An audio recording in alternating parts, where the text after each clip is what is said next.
All right, what's up? This is your boy, Tyree from Shaddai Sons. I got a special person. My youth group came down to DC Shabbat, and I tell you what, this is an amazing youth conference. But I'm not gonna go into that. I have a man, Pastor Glenn. He's gonna boast in what the Lord is doing. But as always, I have some questions here that I want to ask him.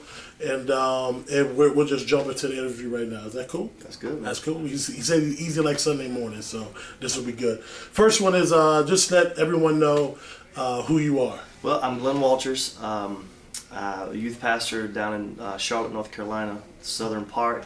As you can tell from my accent, I have a beautiful wife. Her name is Emily, and 3 wonderful kids. A 17-year-old daughter that we adopted out of our youth group, and I have an 8-year-old son and a 5-year-old daughter. Oh, wow. So you said that you adopted her from the youth group. That's like, when everyone heard that, they were like, oh, almost like, I wish my youth pastor would adopt me. You should. You should. I got enough mouths to feed. I got a big one, so that would be good. What's like your most embarrassing moment? Whether when you were a young person, yesterday, today, pick one of your most favorite embarrassing moments. Probably my most embarrassing moment is I was probably about 15 years old, and we were in church, and Spirit's moving, and all the parents and everybody's down front, and they're all shouting and doing all that stuff that they do. And there was this little kid. He was probably about 5 or 6 years old. He's 2 seats in front of me. He wakes up crying, because that's what church kids do. We sleep during church. Right, sleep, right. And he wakes up crying, and he's looking for his mom, and he's all fragmented. He can't figure out what's going on and doesn't really know what's happening. And so, me being a loving, gracious, wonderful young man, I go over and I scoop this kid up into my arms, and I'm like, son, it's going to be okay. It's going to be okay.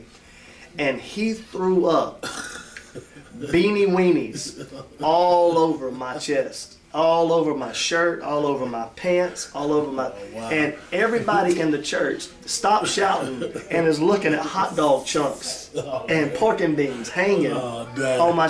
And I'm walking down the center aisle back to the back to where the bathroom is, like this, trying to get in. And dude, that was probably the most humiliating thing I think I've ever... I'm trying to help a kid out. So you trying to do right. Trying to do the right thing. Pukes all over me.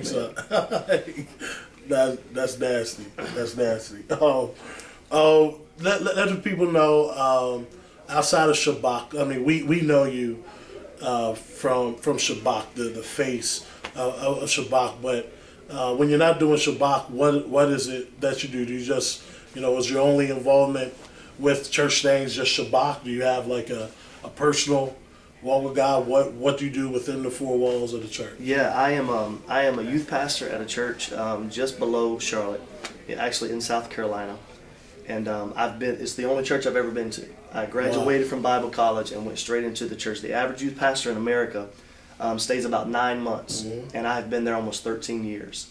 And my pastor took a chance on me, and I'm loyal to a fault. And so we have been just there and working.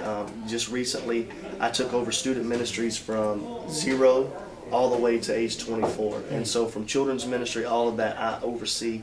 We have a few pastors on staff that's underneath me, that they report to me. And so I'm kind of an executive level student ministries director and pastor. And so we've just been there working, tilling it out for years. I think that's great. I love the fact that you do something within the 4 walls. I think every believer should have a ministry within the 4 walls, have a ministry outside the 4 walls that's bigger than themselves, and also reaching their community. I can ask, Samaria, Judea, and the other, Samaria, and the othermost parts of the world. I think every believer should do. I think that's absolutely great, fantastic.